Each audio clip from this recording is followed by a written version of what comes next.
Christians, we all know by now that California is all ablaze.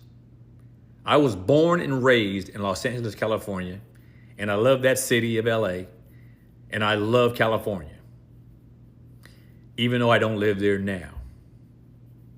Now, people are going to look at this fire as they look at every incident that we have.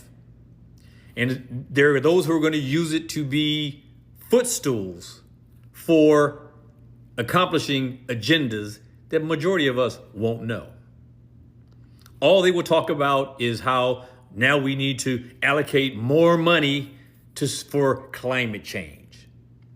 All they're going to talk about is how many bodies were stockpiled, and that'll be a footnote. People will forget about that next week. They're going to talk about how many billion-dollar homes were burned down, how many billions of dollars were burned down in the accumulation of all these homes that were destroyed and the land that was destroyed. There's going to be talk about we're going to rebuild. Everything one way or the other is going to affect our capitalistic mindset.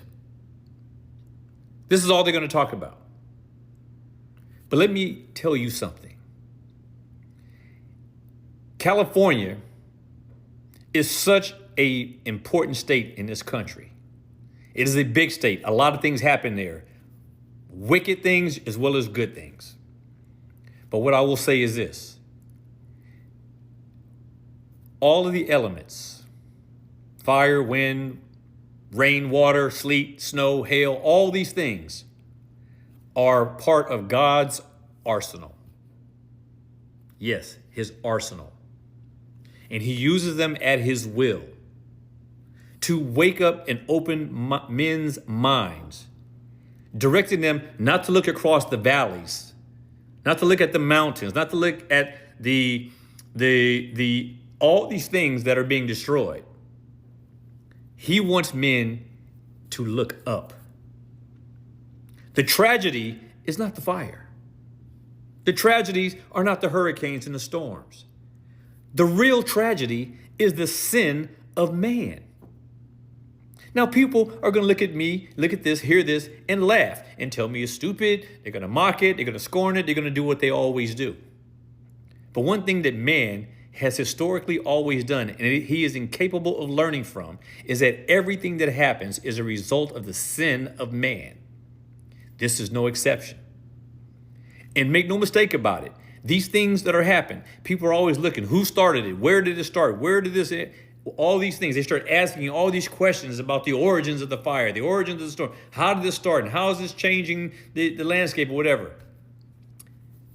It is all God's doing. Yes, I'm telling you.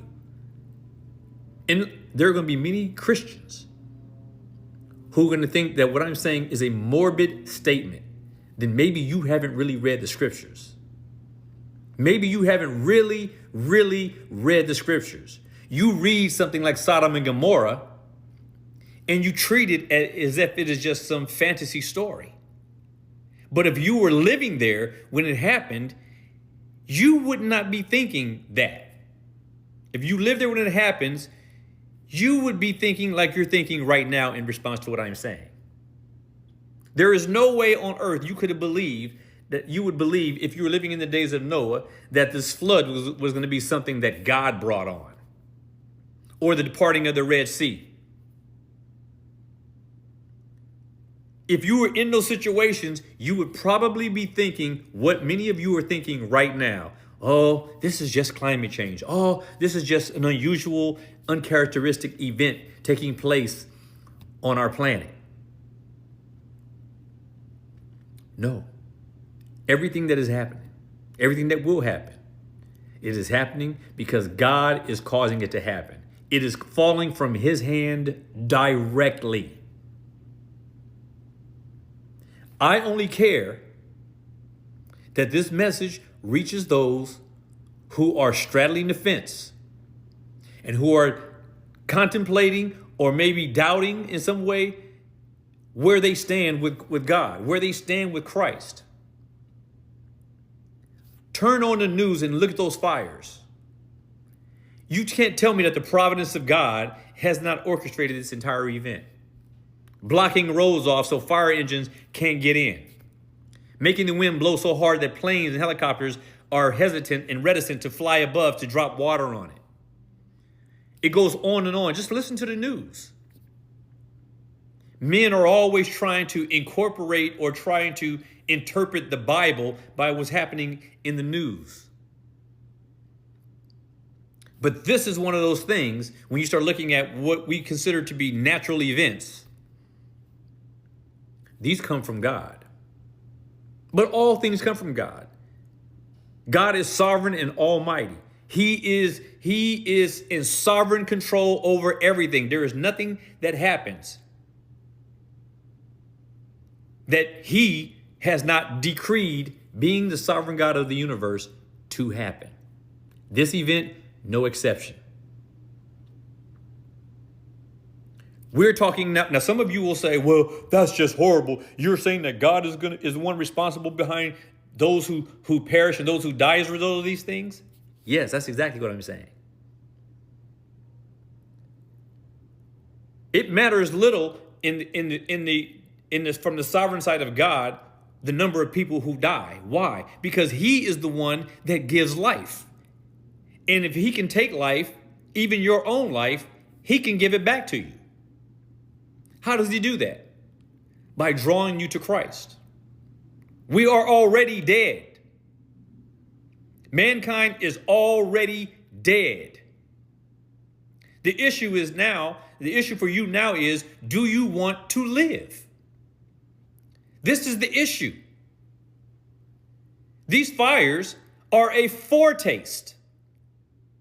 This is just an appetizer as to what God can actually do and will do.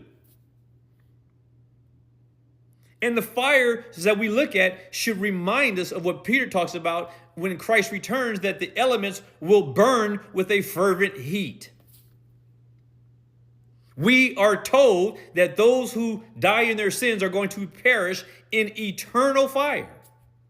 Everlasting fire. Contrary to what these universalists want to tell you, men are going to perish in an eternal flame. But the flame that men are going to burn in is far different and far worse than what we see happening in my home state of California.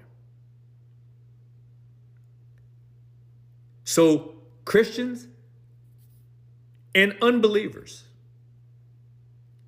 under the sound of my voice, if you are hearing this, understand these things fall from God's hands. They don't happen because he knows they're going to happen. He knows they're going to happen because he's the one who orchestrates them to happen.